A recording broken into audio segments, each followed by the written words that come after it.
Okay, this is the first issue we've had with the SCAG Cheetah. It's a 2016 model in a little over 300 hours.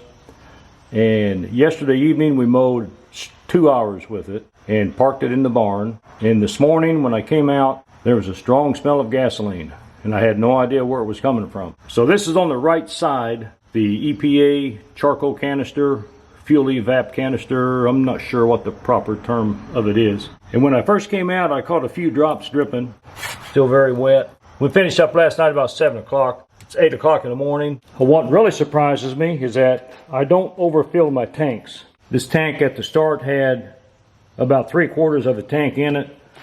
I hardly ever go over that. You can see the bottom of this white sleeve down in there. They told me when we bought this mower, we bought it new, they said don't go above the white sleeve, otherwise you risk ruining or filling up this canister. And his price at the time was $175 each. So that's got me kind of puzzled.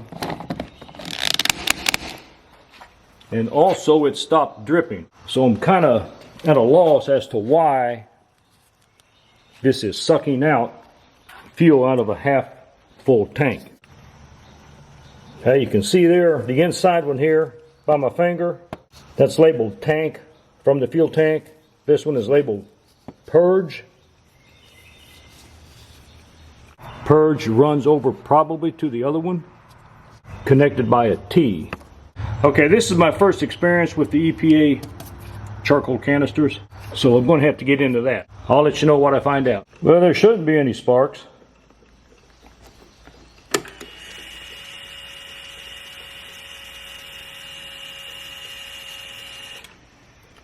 $320 hours and not a bit of trouble till now.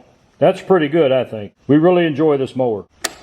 Okay, here's some footage of the raw fuel dripping out of the canister. As soon as I stopped filming that other one, it kind of started up again. So what I did is went ahead and called the dealer and spoke to a very knowledgeable gentleman. And he said, I've got an orifice stopped up somewhere.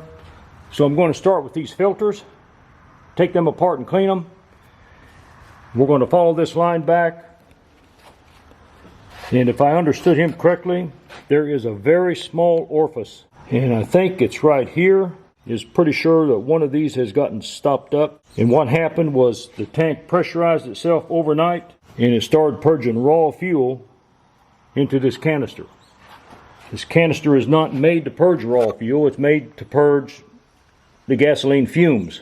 But he said what can happen is that as that gasoline, the raw gasoline purges itself, it can fill up this canister. Also, he said this is very rare. It can fill up that canister and then make its way to the engine. And it does that through this line here. This line goes to the tank, this line goes to the purge.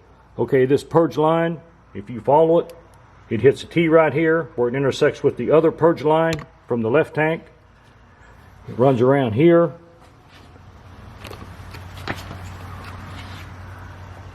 It's the small braid here.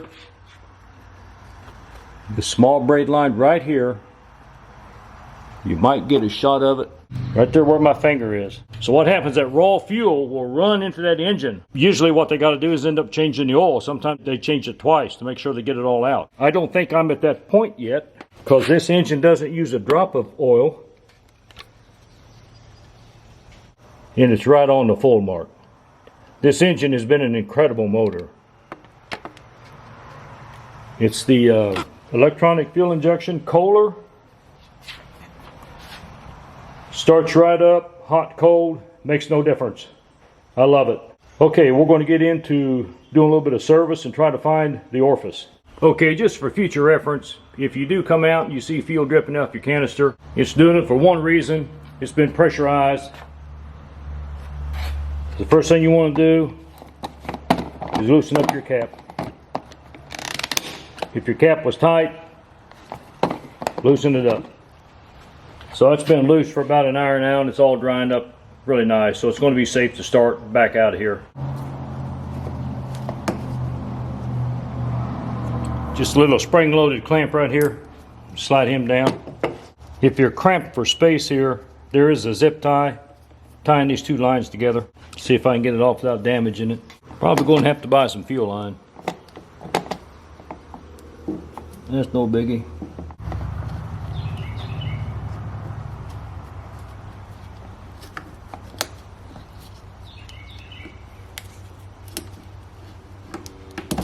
That's some very tough fuel line. Didn't mean to block you there. Just get him out of the way. Put him in the middle, somewhere where he's happy. Now we want to get him off and then dissect that fitting. Well, this is plastic. This could break. It might take a while to get one if I have to order it.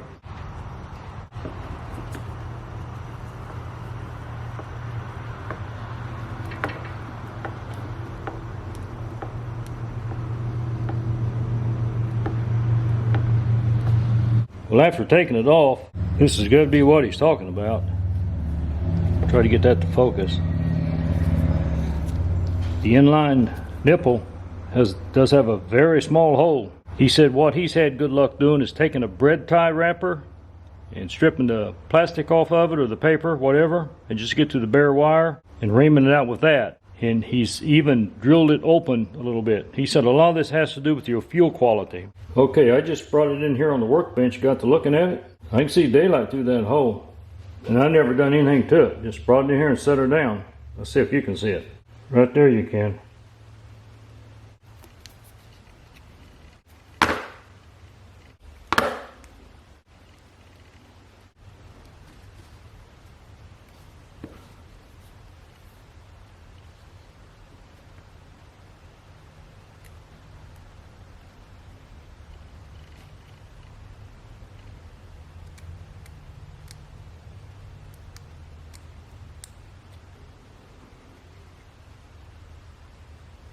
Did not see anything coming out.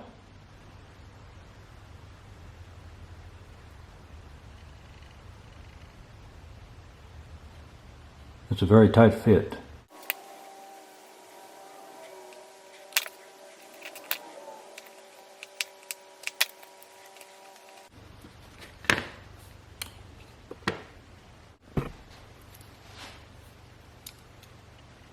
The bread wrapper mic's about 15 thousandths.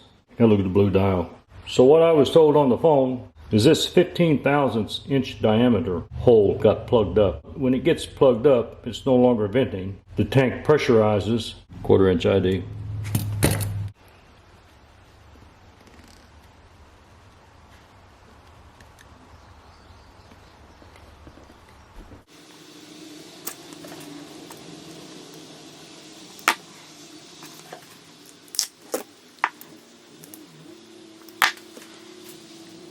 So if anybody watching this video, if you know how this happens, I'd appreciate it if you go ahead and leave a comment. I'm having difficulty finding any information on this.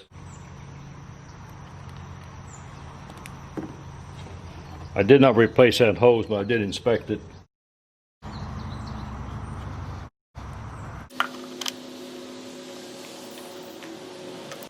With the fuel cap off, I popped out. You got to use a screwdriver. You can pop out that white sleeve.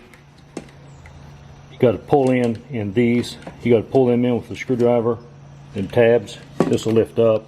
Took a mirror very carefully and looked and see what this was. Just on the underside of this tank is just a screen, like maybe 3/4 of an inch diameter, a mesh screen that comes down maybe 1/4 of an inch. There's no line going down. This is the vent. This vents the entire tank to the canister. Okay, here's where the orifice was that we just opened up. Actually, it was open. We went ahead and washed these out with detergent, just in the sink. Just roll them, squeeze them real good, get some dirt and dust out of them. We'll put them back. They're just a filter, vent filter. I can't believe they got plugged up, but it's possible.